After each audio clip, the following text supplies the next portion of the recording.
눈물의 땅에서 부르는 소망의 노래. 시편 137편 1절에서 9절 말씀. 우리가 바벨론의 여러 강변 거기에 앉아서 시온을 기억하며 울었도다. 그 중에 버드나무에 우리가 우리의 수금을 걸었나니 이는 우리를 사로잡은 자가 거기서 우리에게 노래를 청하며 우리를 황폐하게 한 자가 기쁨을 청하고 자기들을 위하여 시온의 노래 중 하나를 노래하라 함이로다. 우리가 이방 땅에서 어찌 여호와의 노래를 부를까? 예루살렘아, 내가 너를 잊을진대 내 오른손이 그의 재주를 잊을지로다.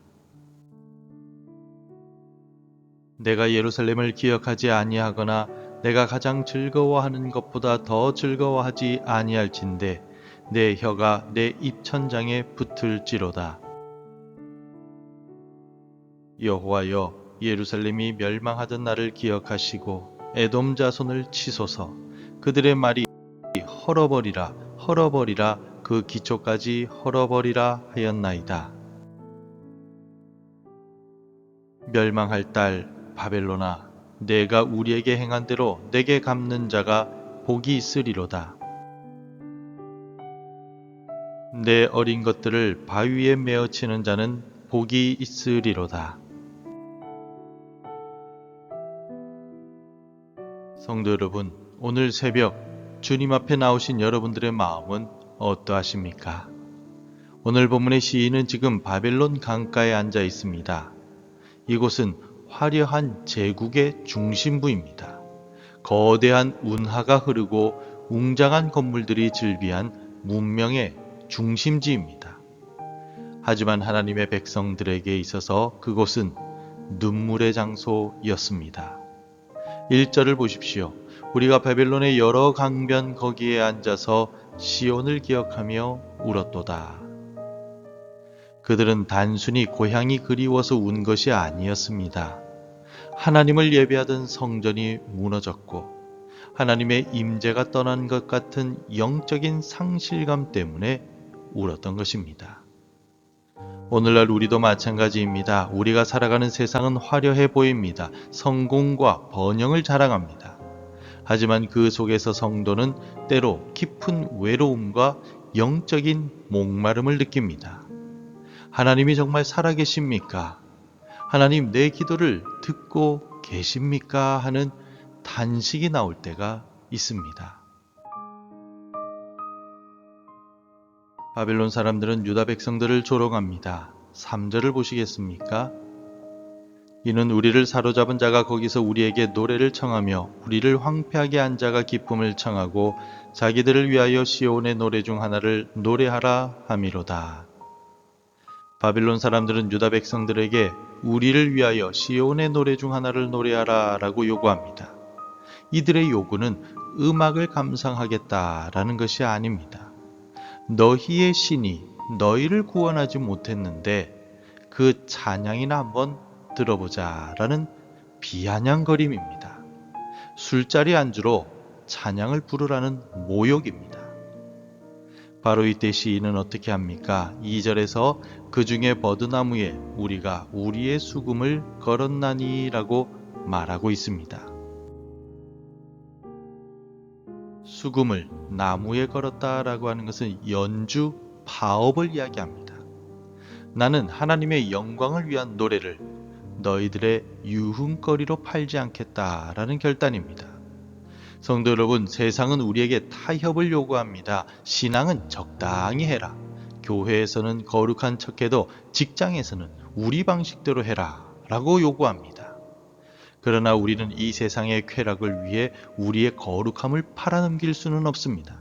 때로는 침묵할지언정 세상의 조롱거리로 전락하지 않겠다는 거룩한 자존심이 우리 모두에게 필요한 시대입니다. 수금을 걸어두고 시인은 무서운 맹세를 하고 있습니다. 5절과 6절 말씀입니다.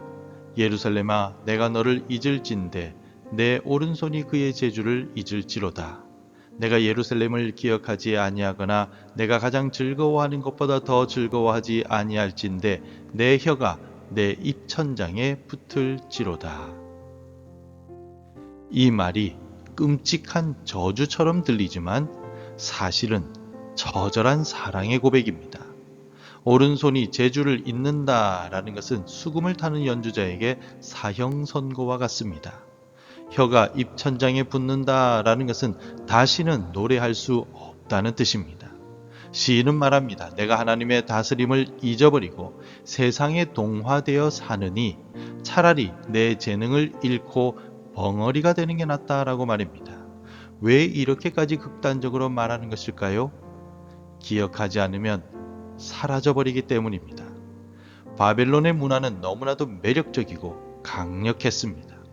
가만히 있으면 바벨론의 문화 속에 유다 백성들이 동화되고 말 것입니다. 그래서 시인은 의지적으로 기억하려고 몸부림치고 있는 것입니다. 지금 시인이 기억하려는 예루살렘은 단순히 성벽이나 성전과 같은 건물이 아니었습니다. 하나님께서 왕이 되시는 곳, 하나님의 언약이 있는 곳입니다. 시인은 결혼식 날의 기쁨보다, 사업이 성공하는 기쁨보다 하나님을 예배하는 기쁨을 더 위에 두겠다라고 선포하고 있는 것입니다. 오늘 본문에는 기록되어 있습니다. 우리가 바벨론 강가에서 앉아 울었도다. 그러나 오늘날 우리는 작은 스크린 앞에 앉아 웃고 있습니다.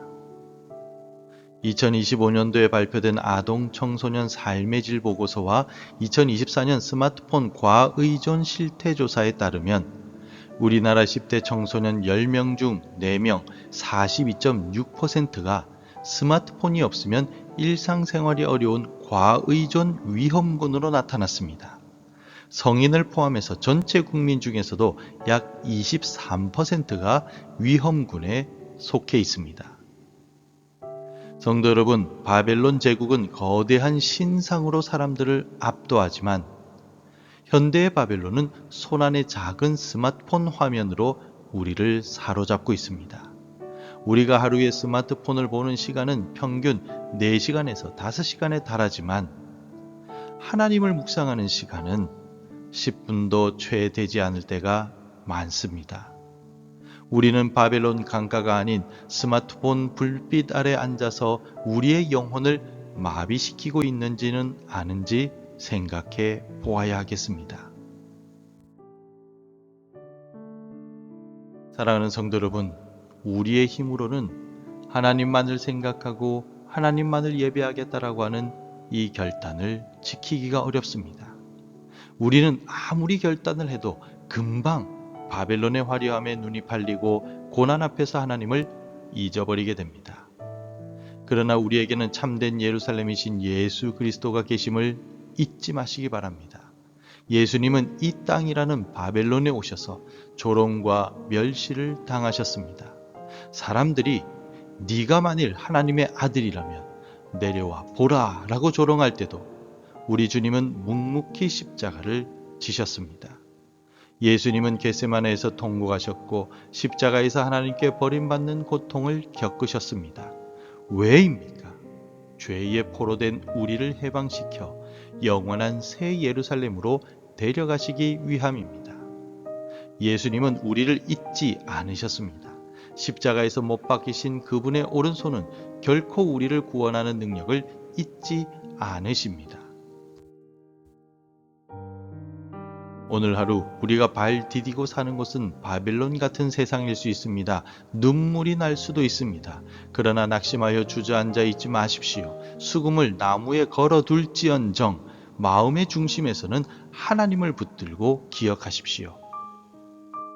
주님, 세상의 그 어떤 성공보다 주님을 나의 최고의 기쁨으로 삼겠습니다. 이 고백이 회복될 때 하나님은 우리의 눈물을 닦으시고 우리 입술에 새 노래를 두실 것입니다. 이 은혜가 오늘 하루 여러분과 함께 하시기를 축원합니다. 기도하겠습니다. 사랑의 주님, 바벨론 같은 세상에서 주님보다 눈앞의 성공을 더 사랑했던 죄를 회개합니다. 눈물 골짜기 같은 인생길에도 친히 찾아와 주신 예수님의 은혜에 감사드립니다. 이제는 세상의 헛된 즐거움보다 주님을 나의 최고의 기쁨으로 삼기를 원합니다. 유혹과 조롱 앞에서도 타협하지 않는 거룩한 믿음을 주시고 영원한 본향을 기억하며 오늘을 승리하게 하소서. 예수님의 이름으로 기도드립니다. 아멘. 계속해서 함께 기도해 주시기 바랍니다. 바벨론 같은 세상의 유혹을 이길 수 있는 믿음을 주옵소서. 내 인생 최고의 기쁨이 예수 그리스도가 되게 하소서. 고난 중에 있는 성도들이 천국 소망을 가지게 하소서. 하나님의 말씀으로 하루를 시작하는 은혜를 주옵소서. 오늘도 말씀대로 살아가며 열매 맺는 하루가 되시기를 축복합니다.